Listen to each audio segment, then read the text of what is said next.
வணங்கான் திரைப்பட பாணியில் முதியவர் மீது மருமகளே போலியாக போக்சோ புகார் அளித்த சம்பவம் சென்னையில் அரங்கேறியுள்ளது.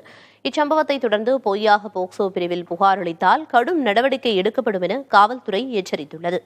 சென்னை ராயப்பேட்டையை சேர்ந்த 60 வயதான முதியவர் ஒருவர் தனது 8 வயது பேத்திக்கு பாலியல் தொல்லை அளித்ததாக குழந்தையின் தாய் காவல் நிலையத்தில் புகார் அளித்திருந்தார். புகாரின் பேரில் அந்த முதியவர் போக்சோ வழக்கில் கைது செய்யப்பட்டார். அதே சமயம் அக்குழந்தைக்கு மனநல ஆலோசனை வழங்க காவல்துறையினர் ஏற்பாடு செய்திருந்தனர்.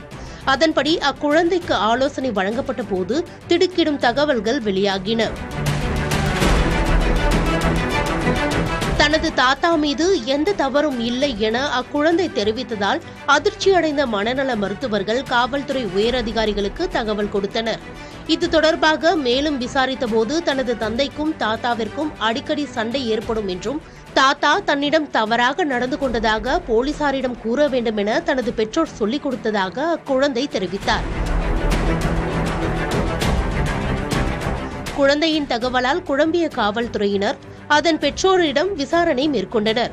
அதில் வேலைக்கு செல்லாமல் இருந்ததை தனது தந்தை கண்டித்ததாலும் பண விவகாரத்தில் ஏற்பட்ட மோதலிலும் அவரை பழிவாங்கவே போலியாக புகார் அளித்ததாகவும் அவர் தெரிவித்தார்.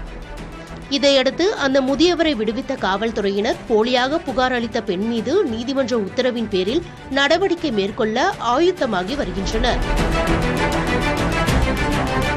இவ்வழக்கை அடிப்படையாக கொண்டு வரும் காலங்களில் போக்சோ பிரிவில் யாரேனும் பொய்யாக புகார் கொடுத்தால் அவர்கள் மீது போக்சோ பிரிவின் கீழ் நடவடிக்கை எடுக்கப்படும் என காவல்துறை எச்சரித்துள்ளது.